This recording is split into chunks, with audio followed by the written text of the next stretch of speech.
¿Qué tal? ¿Cómo les va? Esto es Independencia Colectiva, un programa con un gran sentido ideológico, un profundo convencimiento por una patria justa, libre y soberana. Luchamos por el bien común, luchamos por la justicia social, banderas que llevamos bien en alto. Así comienza Independencia Colectiva. Hoy vamos a conmemorar el 17 de noviembre. ¿Qué es y qué representa el 17 de noviembre para los peronistas? Es el día del militante, el día de la militancia. ¿Qué es ser un militante? Hay que tener en claro el concepto de militante y de militancia para poder abordar y desarrollar las ideas que nosotros tenemos.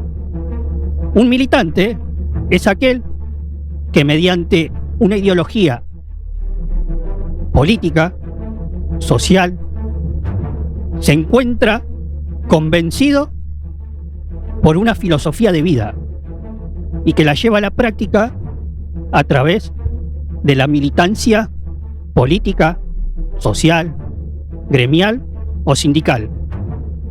El militante se forma, se informa para aprender los conceptos de una idea, de una ideología, llevada a la práctica con una doctrina.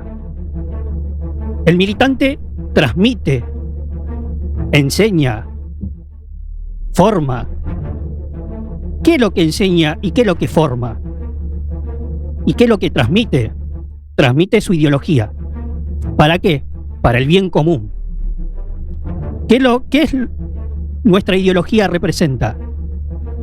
Lo que nuestra ideología representa es la justicia social para el bien común, la soberanía política y la independencia económica.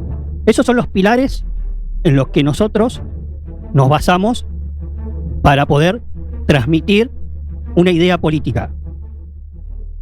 Y nosotros tenemos, como militante, la obligación de comunicar esas ideas. Es a través de la comunicación que nosotros transmitimos cuál es nuestra ideología, nuestro ideal de sociedad para formar una comunidad sana y organizada. Y es importante esclarecer cuál es la función de un militante, porque todo el mundo piensa que un militante es aquel que sigue a un dirigente a través de una bandera y de una pechera. No solamente es eso, sino que hay que aprender a diferenciar cuáles son las funciones de un dirigente y un militante. Un dirigente dirige. Un dirigente toma decisiones. Un dirigente decide.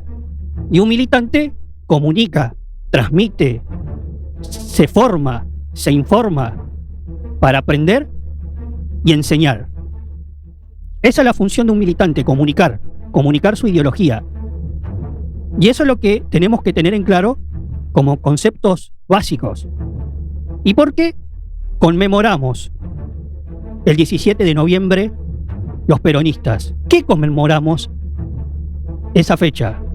Conmemoramos el primer retorno de Perón. Pero para poder entender y comprender lo que fue el retorno de Perón, hay que trasladarse a esa época. Hay que trasladarse a lo que fue la vuelta de Perón, para comprender y entender la historia. Comprendiendo la historia, entendiendo por qué pasan las cosas que pasan, es que vamos a poder transmitir nuestras ideas para que la sociedad viva mejor. Vamos con la primera imagen, donde vamos a visualizar los conceptos de la militancia y del militante.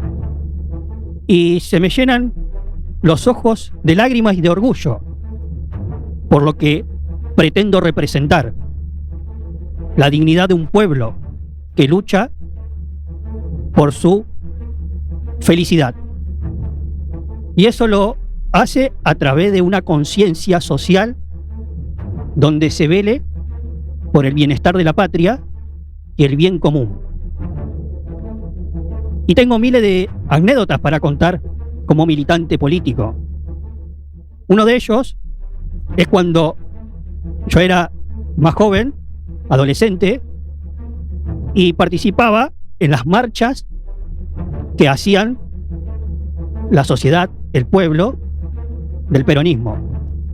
Y cada vez que se cantaba el himno nacional o la marcha peronista, se me llenaban los ojos de lágrimas, de emoción, por la pasión que uno siente al escuchar el himno nacional. Aquellos que tienen pasión por el fútbol, cada vez que escuchan el himno nacional y jugar a la selección argentina, se le infla el pecho de orgullo, porque llegó a lo más alto a nivel mundial 3 veces. Bueno, lo mismo ocurre con la marcha peronista, cada vez que un peronista escucha la marcha y la canta con pasión. Y esa pasión por la patria, por el pueblo, por nuestras banderas, por el peronismo, es lo que tenemos que recuperar.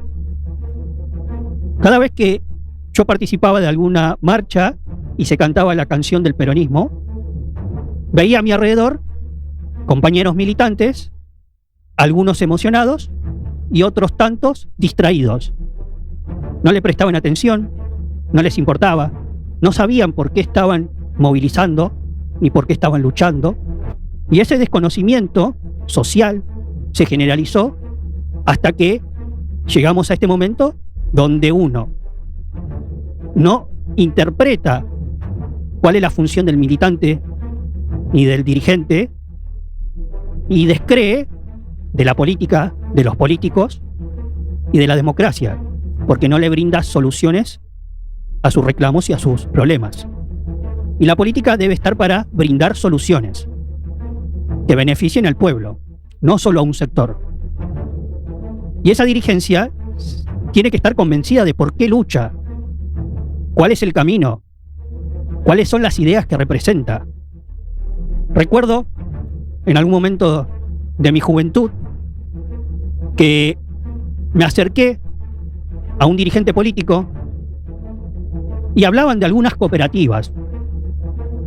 Y levanto mi mano en una asamblea donde hago mención a que faltan cosas para mejorar el barrio. Claramente llamó la atención de los dirigentes que estaban ahí. Yo con 15, 16 años. Y el dirigente se me acerca y me dice: ¿y vos quién sos? ¿Quién es tu referente? Y yo la verdad que no tenía ningún referente. Mi referente era Juan Domingo Perón, pero ninguno de los dirigentes que estaba ahí lo veía como un referente o un ejemplo a seguir. Entonces, en ese momento, levanta la mano una compañera y dice: yo soy su referente. Y me pongo a charlar con la compañera. Y me di cuenta que la compañera, en ese momento, no sabía mucho ni de historia, ni de economía, ni de política, ni de nada. Entonces me puse a pensar, ¿referente de qué será? Y claro, después me di cuenta que era referente porque juntaba 4 o 5, le ponía una pechera, una bandera con su cara, y decía: yo soy su referente. Pero si hablas de historia no sabe, de política no sabe, de economía no sabe, entonces, ¿en qué me puedo referenciar yo en ese referente que lamentablemente no sabe absolutamente nada de nada? Entonces yo me referencio con las personas que saben más que yo para poder aprender cuál es la filosofía, el pensamiento, la ideología política que representa y de qué manera va a llevar esas ideas a la práctica, en beneficio de quién y en perjuicio de quién. Es ahí cuando yo comprendo y entiendo cuál es la función de un dirigente, de un militante que acompaña un proyecto de país. Y para poder entender y comprender lo que es el 17 de noviembre, el regreso de Perón, tenemos que visualizar cuál fue el contexto histórico de aquel momento que llevó al retorno y regreso de Perón, luego de 18 años de proscripción y exilio. Vamos con la siguiente imagen, donde vamos a ver el inicio de todo esto. Las veces anteriores hablamos del peronismo del 17 de octubre, cuando el pueblo salió masivamente a la calle a pedir por la liberación de Perón. En esta oportunidad, un 17 también, el pueblo sale a las calles para pedir el regreso de Perón al país. Pero ¿cuáles fueron las causas que derivó a esa consecuencia? Porque para todo hay una causa y una consecuencia. Y la causa que originó todo lo que pasó en la historia del peronismo radica acá, en esta imagen que nosotros estamos mirando. Ahí se originó y empezó la crisis de la Argentina, cuando grupos militares y civiles, entreguistas y vendepatria, intentaron realizar un golpe de Estado con la consigna "hay que matar a Perón". Bombardearon la Plaza de Mayo, originando la muerte de cientos de personas, entre ellos niños que estaban ahí, que iban a las escuelas y que fueron poco más que fusilados a través de aviones que venían de la Marina y de otra parte del ejército, que en vez de cuidar al pueblo argentino, atentaron contra el pueblo argentino, buscando derrocar a Perón, un gobierno democrático que el pueblo había elegido. Como Perón era nacionalista y cuidaba los intereses nacionales de la patria, los entreguistas mercenarios no podían hacer su negocio. Entonces decidieron tomar el gobierno por la fuerza, bombardeando la Plaza de Mayo, bombardeando la Casa Rosada. Con la consigna "maten a Perón", empezó la aniquilación y el exterminio del peronismo. Perón, frente a ese acto, su reacción, ¿cuál fue? La reacción de Perón fue: 5-1, no va a quedar ninguno. Si nos vienen a atacar con armas nos defenderemos. Esa fue la primera reacción de Perón. Instó al pueblo a que resista en la lucha armada de aquellos militares entreguistas que, en vez de defender a su pueblo y a su patria, atentaban contra la nacionalidad y contra el pueblo argentino. Vamos a ver un video donde vamos a visualizar y escuchar las palabras de Perón luego, después de este ataque. Hemos ofrecido la paz, no la han querido. Ahora hemos de ofrecerle la lucha. Que sepan que esta lucha que iniciamos no ha de terminar hasta que no los hayamos aniquilado y aplastado. Y desde ya, aquel en cualquier lugar intente aceptar el orden en contra de las autoridades constituidas o en contra de la ley o la Constitución, puede ser muerto por cualquier objetivo. Esta conducta puede seguir todo peronista, no solamente va dirigida contra los que ejecuten, sino también contra los que conspiran e incitan. Y cuando uno de los nuestros caiga, caerán 5 de los ellos. Hemos de poner calma a cualquier precio, y eso lo hemos de conseguir persuadiendo, y si no, a palos. Bueno, ahí lo que acabamos de escuchar es la reacción que tuvo Perón frente al ataque de 1955. Instó al pueblo a que luche. ¿Cuáles fueron las consecuencias? Vamos a la imagen siguiente. Las consecuencias de ese ataque fueron fusilamientos de parte de los golpistas, que empezaron a matar y a exterminar todo aquel pensamiento ideológico peronista, porque lo que estaba en juego era los destinos de la patria.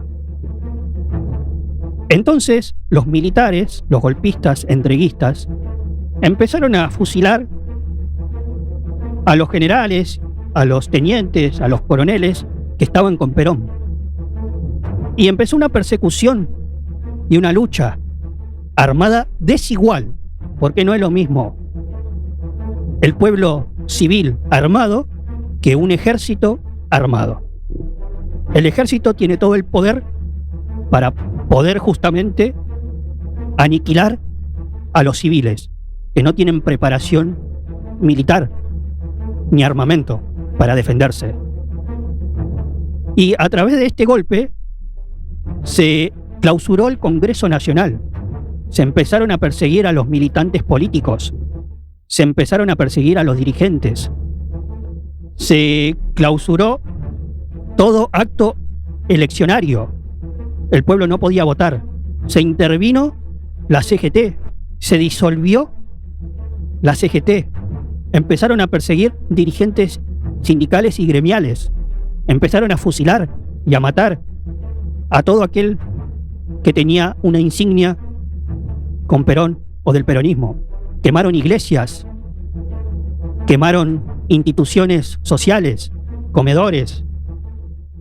Lo que querían hacer era exterminar con el pueblo argentino, borrar de la memoria que ha pasado por la Argentina el peronismo. Quisieron aniquilar la memoria del peronismo, intentando desaparecer con muerte, sangre y fusilamientos y torturas al pueblo argentino que defendía la nación argentina y que enarbolaba las banderas de la justicia social y la soberanía política. La realidad es que este golpe desató lo que después conocimos como la resistencia peronista. Y fueron 18 años sangrientos de inestabilidad política y social que la Argentina vivió, donde el orden constitucional estaba completamente debilitado, porque no había instituciones, porque todo era una masacre. El pueblo que se defendía a los tiros y a balazos, y el gobierno militar genocida represor que reprimía esos intentos de defensa. La realidad es que la Argentina durante mucho tiempo vivió en el caos permanente, y Perón optó por entregar el gobierno y exiliarse al exterior para que haya paz, para que no se maten argentinos contra argentinos, para evitar lo que parecía inevitable, una guerra civil. Perón se va con la condición de que no haya derramamiento de sangre. Una vez que Perón se fue, los golpistas militares, entreguistas y vendepatria, lo primero que hicieron fue exterminar todo aquel pensamiento ideológico peronista, con una brutalidad inmensa. Frente a la desintegración social, es lo que el peronismo tenía que volver a recuperar, volver a reconstruir una identidad de patria, una identidad de nación. Y es lo que se luchó durante mucho tiempo en Argentina. Vamos al siguiente video, si no me equivoco, donde vamos a escuchar las palabras de Perón en aquellos momentos. Transcurridos 13 años, ¿cuál es la valoración autocrítica que le merecen los acontecimientos que culminaron con el derrocamiento de su gobierno? Bien, esta pregunta me la han hecho muchos. También me la he hecho yo varias veces. Indudablemente que si hubiéramos nosotros contestado a la violencia con la violencia, debíamos haberlo fusilado. Quizás entonces se habría terminado todo. Así se llega hasta 1955, el 16 de septiembre, en que también algunos generales se levantan al frente de algunos sectores de tropas. Nosotros podíamos haber aplastado perfectamente bien eso.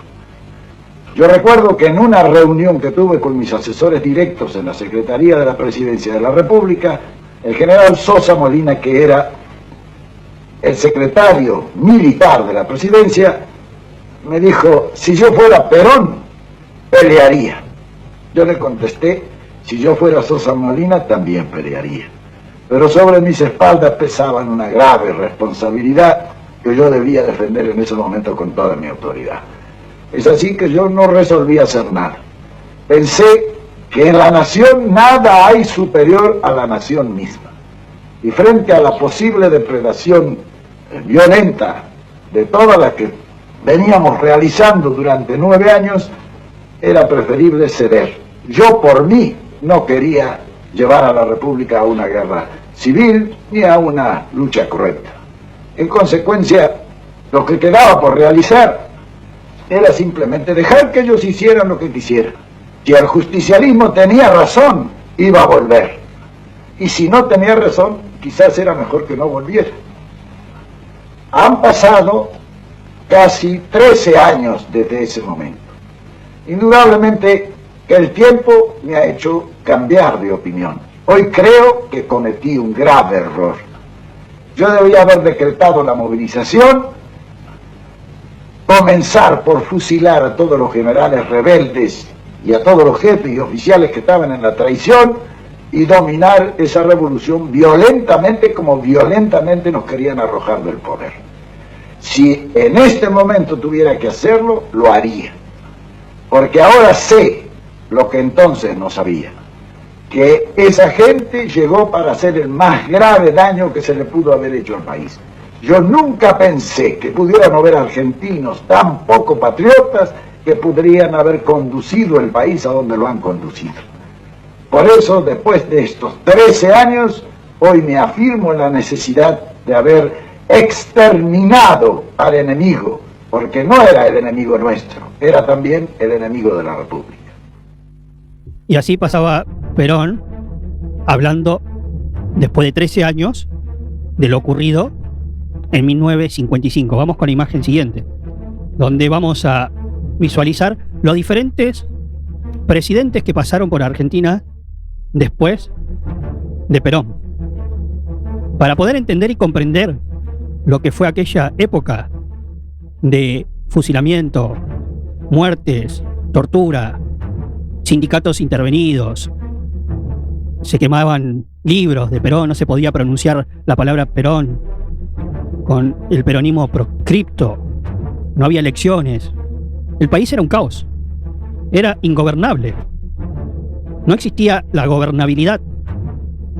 Y luego de la caída de Ilia, el país se encontró en una lucha armada y prácticamente en una guerra civil, donde existieron dos bandos.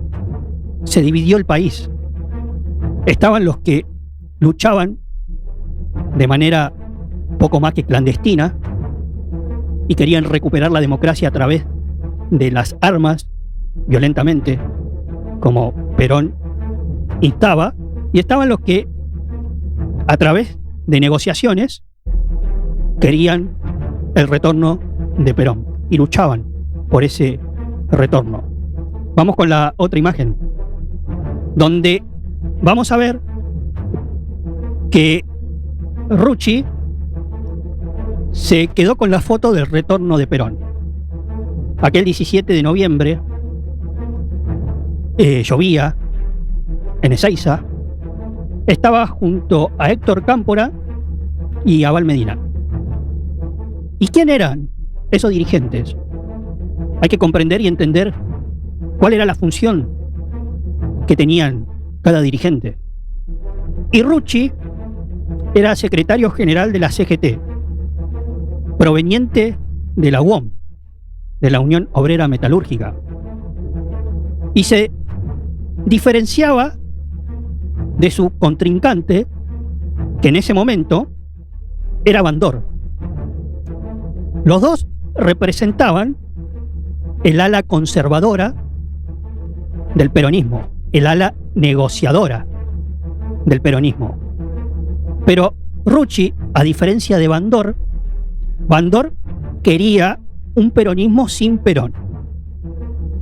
Y eso le costó la vida.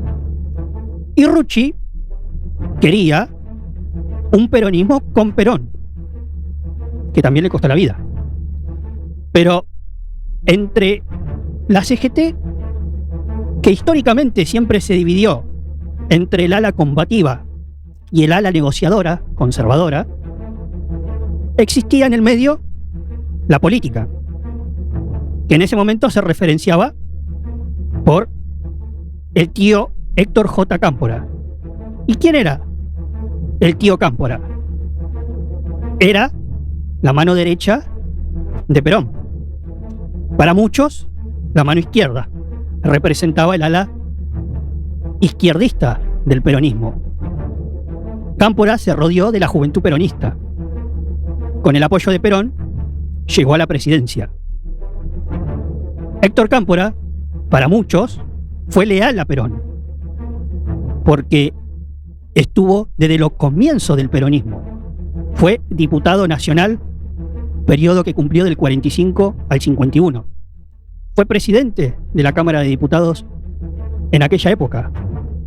Luego del derrocamiento de Perón en 1955, fue perseguido por la dictadura, genocida militar entreguista, y se tuvo que exiliar en México.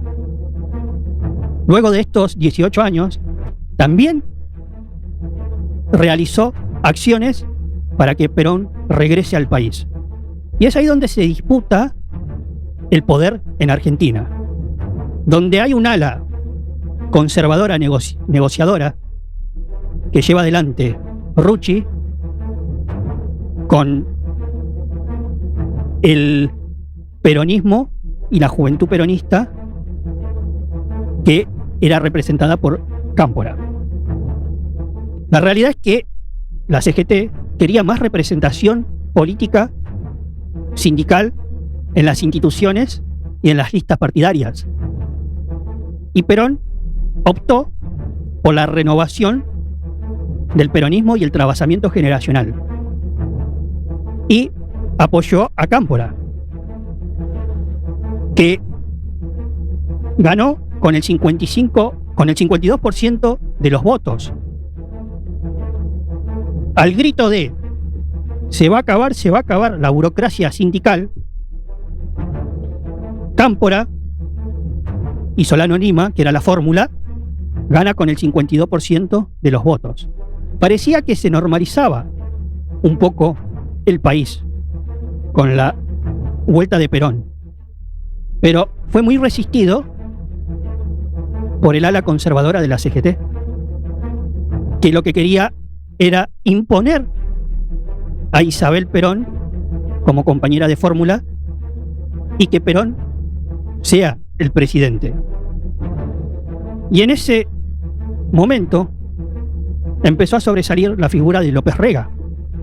¿Y quién era López Rega?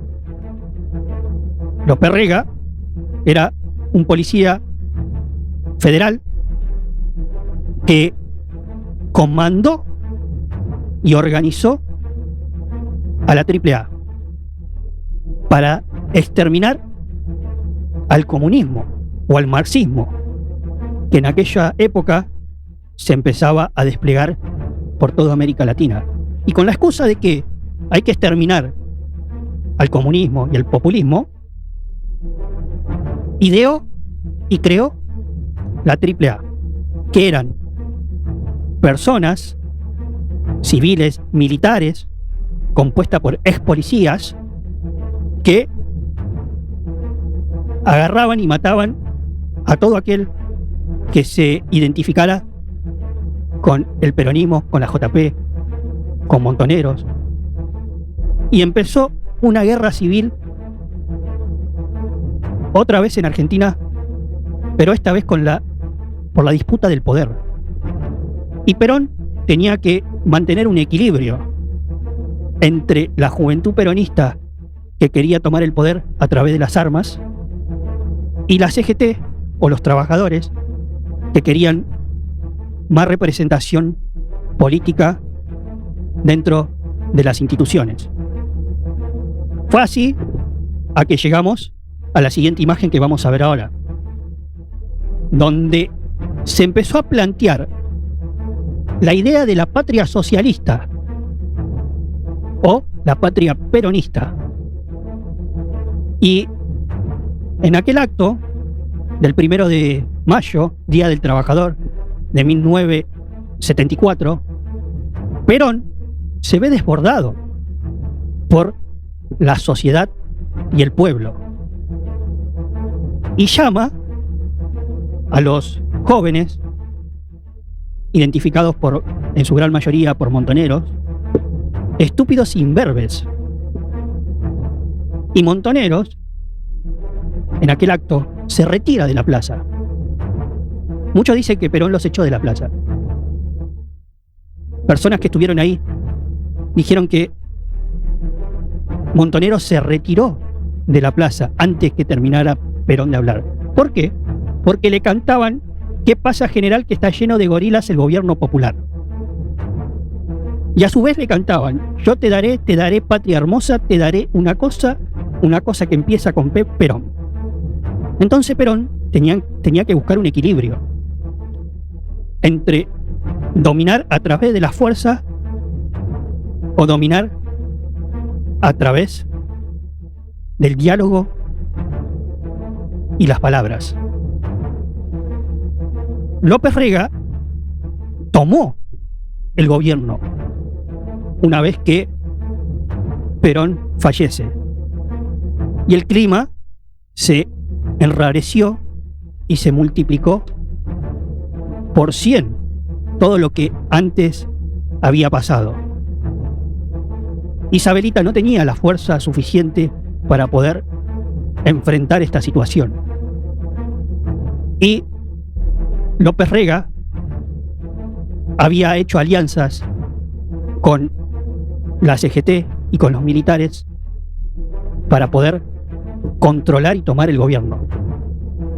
Fue así que sucedió el golpe de Estado de 1976. Vamos con la siguiente imagen, donde vamos a ver a Isabelita atrapada y encerrada con Jorge Rafael Videla y Macera. Entonces, para tomar conciencia de lo que pasó en Argentina, para poder entender y comprender cuáles son las luchas que se viven hoy en día, hay que comprender y entender por qué pasaron las cosas que pasan en la historia de nuestro país y cuáles son las disputas de poder ideológicas que siempre hubo en Argentina. ¿Cuáles fueron las causas y las consecuencias de por qué luchamos por la justicia social a través de la paz? Porque nada se logra a través de la sangre, porque el tiempo lo ha demostrado, que la sangre trae sufrimiento, no trae felicidad.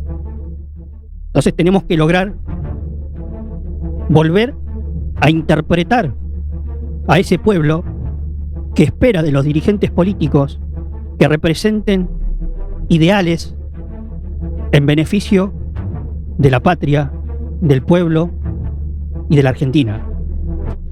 Vamos con el siguiente video. Tener en cuenta que cuando aparece un hombre de nuestro movimiento que lucha contra otro hombre de nuestro movimiento, puede ser lo que dice Mao, que se haya pasado al bando contrario, pero generalmente defiende un interés, no un ideal, porque el que defiende el ideal no puede tener controversia con otro que defiende el mismo ideal. Es que en la política, además de los ideales, juegan los intereses, desgraciadamente. Pero el peronista debe darse cuenta que cualquiera sean sus intereses, no pueden estar sobre el ideal que todos defendemos y al cual todos debemos luchar. Entonces, ¿cómo puede ser posible que un señor que está en la misma lucha esté luchando contra otro peronista cuando tiene un enemigo al frente con quien debe naturalmente luchar? Ahí estábamos escuchando las palabras de Perón, donde hace mención a que todos tenemos intereses e ideales. Hay que saber representar esos intereses y esos ideales. No se puede representar solamente intereses sin tener ideales. Hay que tener ideales y enfrentar los intereses. Y hay que buscar una síntesis La síntesis tiene que estar porque tenemos que sanar. Esta herida tiene que sanar para que el peronismo pueda volver al poder en un proyecto de país que incluya al pueblo argentino en beneficio de la Argentina y en beneficio de la patria. Hay que sanar esta herida que todavía no ha sido sanada. ¿Y cómo se sana esta herida? A través de la siguiente imagen que vamos a ver a continuación, donde podamos comprender que Cámpora fue leal a Perón y Rucci también fue leal a Perón. Cuando podamos entender y cerrar este ciclo histórico, vamos a poder pensar en un desarrollo nacional, en un proyecto nacional de país, en la unidad. No hay unidad porque no hay una sanación del pasado. Si el pasado no cicatriza, no se cierra, siempre quedará abierta la herida que lo provocó. Si algunos compañeros tildan a Cámpora de traidor y otros compañeros tildan a Rucci de traidor, la herida seguirá abierta permanentemente. Y nuestra generación tiene que buscar esa síntesis para que el peronismo pueda volver a tener el liderazgo que el pueblo argentino se merece. Los que representan los ideales de la renovación de la juventud peronista y lo ven reflejado en Héctor J. Cámpora fueron leales a Perón. Y los sindicalistas que se vieron reflejados y representados en Rucci también son leales a Perón. Entonces, cuando los peronistas comprendamos y entendamos que la unidad del peronismo tiene que venir de la cicatrización y la sanación de nuestro pasado, vamos a poder tener esa identidad nacional para que el peronismo vuelva a representar. Y vamos a la actualidad con la siguiente imagen, donde vamos a poner nombres y caras de liderazgo y representación del peronismo en la actualidad. Hay un liderazgo que se tiene que renovar, claramente. Pero ese liderazgo tiene que estar conducido con un plan de gobierno, con un plan económico, para que pueda desarrollar a la Argentina en el bien común. ¿Y cuál es el modelo económico y plan de gobierno que plantea Cristina? El modelo de trabajo y producción nacional. ¿Y cuál es el modelo económico y plan de gobierno que plantea Axel Kicillof? Y el modelo de la extracción y venta de materias primas y compra del producto terminado. ¿Qué es lo que quiere decir esto en materia económica? Para que el pueblo pueda entender, porque el pueblo tiene que entender cuáles son las diferencias, que la diferencia no son solamente nombres. La diferencia está en cómo ejecutar el plan de gobierno, el plan económico del gobierno. No importa qué persona lo lleve a la práctica, lo que importa es tener el plan económico de gobierno bien detallado, diseñado, para que el pueblo lo pueda entender e interpretar. Y el modelo que quiere implementar Axel Kicillof es de extraer la materia prima. ¿Y eso qué quiere decir? Por ejemplo, para elaborar y producir este vaso de plástico, ¿cuál es la materia prima que se necesita? El petróleo. Para poder transformar esto en un vaso, se necesita el petróleo. ¿Y el petróleo de dónde sale? De abajo de la tierra, del suelo argentino. Entonces el modelo que plantea Axel Kicillof es extraer el petróleo como materia prima, vendérsela a los chinos y que los chinos nos vuelvan a vender el producto terminado, que diga acá industria china. Y esa es la diferencia económica del plan de gobierno entre Axel y Cristina. Cristina lo que dice es: tenemos la materia prima, lo que tenemos que hacer es el costo para poder extraer esa materia prima, transformar, elaborar y producir este producto nacional, de industria nacional, que lo produzcamos los argentinos y que se lo vendamos nosotros al mundo para poder producir trabajo argentino, industria nacional, para que se mueva la producción y el trabajo argentino, siempre velando por el comercio interior, abasteciendo el comercio interior, primero abasteciendo de comida al pueblo argentino para que pueda comer abundante y barato, para que pueda comer saludable, y luego vender nuestros productos al exterior. Y esa es la diferencia que hay entre ambos sectores. Si nosotros logramos poder comprender esta diferencia, vamos a poder tener peronismo para 100 años.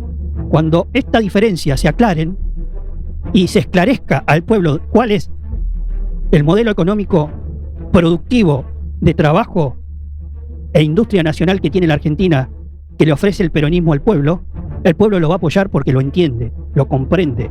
Vamos a la siguiente imagen, donde vamos a ver que el peronismo no es ni yanqui ni marxista, es peronista, y se basa en la producción nacional y el trabajo argentino. En eso se basa el peronismo. En la tercera posición, en cuidar nuestra materia prima, en el elaborar y transformar esa materia prima en un producto, abasteciendo el comercio interior y vendiendo nuestros productos al exterior con el sello Industria Nacional Argentina. Eso promueve el trabajo. Y eso es lo que tenemos que apuntar como plan de gobierno. Vamos a la siguiente imagen. El peronismo es luchar, aunque no te falte nada, por aquellos a los que les falte todo. Si nosotros logramos comprender y entender estas palabras, vamos a poder sentirnos representados por un peronismo nacionalista que tenga en el pecho y en el escritorio la bandera argentina para poder decidir en beneficio de los argentinos, de la Argentina y de la patria. Vamos con la siguiente imagen. Sabemos que tenemos enemigos que han comenzado a demostrar sus uñas. Los enemigos son los enemigos de la patria.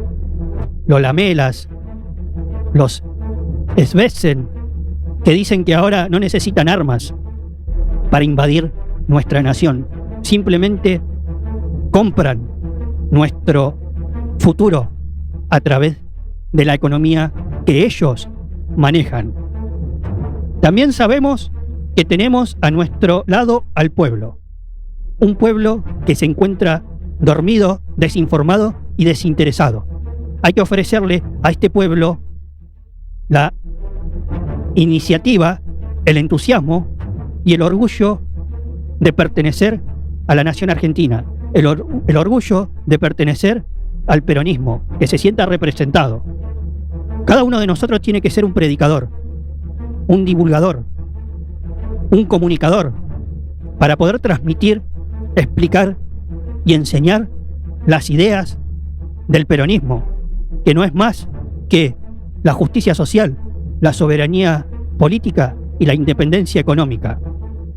Si nosotros entendemos y comprendemos esta filosofía de vida, vamos a poder integrar a todo el pueblo argentino. Esto es, y así pasó, Independencia Colectiva. Hasta la semana que viene.